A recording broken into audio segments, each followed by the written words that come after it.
लग्नाचे दागिने म्हणजे श्रीमंत पेशवाई दागिने, नाशिकचे सुप्रसिद्ध सराफ मयूर अलंकार सराफ।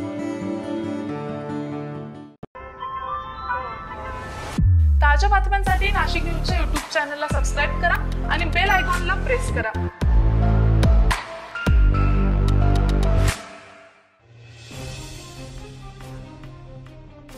नाशिक शहर परिसरात घरफोडीचं सत्र अद्याप सुरूच असून नुकत्याच उघडकीस आलेल्या 3 घरफोड्यांमध्ये चोरट्यांनी सुमारे 9 लाखाच्या ऐवजावर डल्ला मारलाय। त्यात सोन्या चांदीच्या दागिन्यांसह रोकडचा समावेश आहे। या प्रकरणी गंगापूर आणि अंबड पोलीस ठाण्यात गुन्हे दाखल झालेले आहे।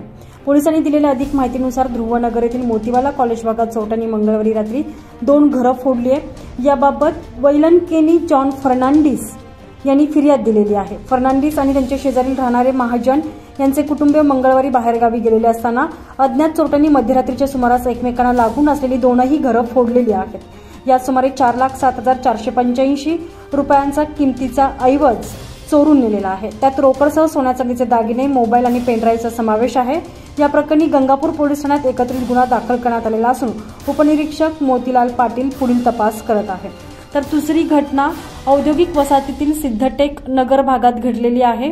याबाबत रामकिसन कादाते यांनी फिर्याद दिलेली आहे। कादाते कुटुंबीय 8 ते 11 जून दरम्यान बाहेरगावी गेलेले होते। अज्ञात चोरट्यांनी त्यांच्या बंद घराचे सेफ्टी डोअर आणि लाकडी दरवाजाचा कडी कोंडा तोडून बेडरूम मधील लोखंडी कपाटात ठेवलेली 3,80,000ची रोकड आणि सोन्या चांदीचे दागिने असे सुमारे 4,79,000 रुपयांचा ऐवज चोरून नेलेला आहे।